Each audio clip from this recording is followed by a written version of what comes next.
पश्चिम बंगाल के संदेश खाली में हिंदू महिलाओं के साथ यौन उत्पीड़न और जमीन कब्जाने के आरोपी शेख शाहजहां की फरारी के मामले में हाईकोर्ट ने तीखी टिप्पणी की। हाईकोर्ट ने ममता सरकार को भी जमकर फटकार लगाई। मंगलवार को उच्च न्यायालय ने कहा कि स्थानीय तृणमूल कांग्रेस नेता और दबंग शेख शाहजहां इस तरह फरार नहीं हो सकता। सरकार उसका समर्थन नहीं कर सकती। बता दें, हाल ही में भाजपा नेता शुभेंदु अधिकारी ने संदेश खाली जाने के लिए कोर्ट से परमिशन मांगी थी। उनकी इसी अर्जी पर सुनवाई करते हुए कोर्ट ने ये टिप्पणी की। मामले में सुनवाई करते हुए चीफ जस्टिस टीएस शिवगन्नम ने कहा, हमने शिकायतों को देखा है। इलाके की महिलाओं ने बताया कि वह जमीनें कब्जा लेता था। शाहजहां शेख इस तरह भाग नहीं सकता। राज्य सरकार उसका समर्थन नहीं कर सकती। हम उससे कहेंगे कि वह यहाँ सरेंडर करे। वह कानून नहीं तोड़ सकता। यही नहीं, बेंच ने यह भी कहा कि यदि एक शख्स पूरी आबादी से फिरौती मांगता हो तो फिर सत्ता उसका साथ नहीं दे सकती। वह सिर्फ जनता का प्रतिनिधि है। उसका काम जनता का हित करना है। चीफ जस्टिस ने कहा कि ये पहली नजर में ही साफ है कि शेख शाहजहां लोगों को परेशान किया करता था।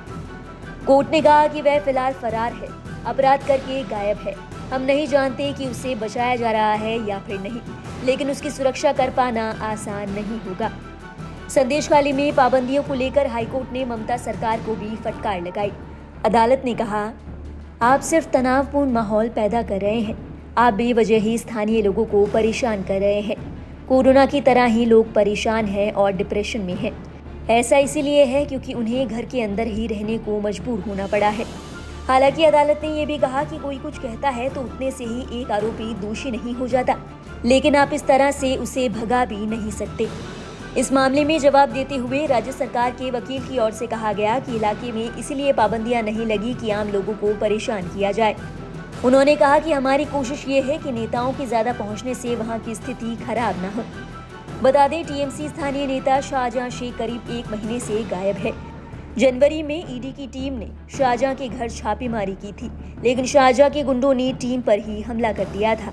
मामले की जांच हुई तो पता चला कि उससे गांव के लोग भी परेशान थे। वह महिलाओं का यौन उत्पीड़न करता था और गांव के ही परिवारों की जमीनें कब्जा लेता था।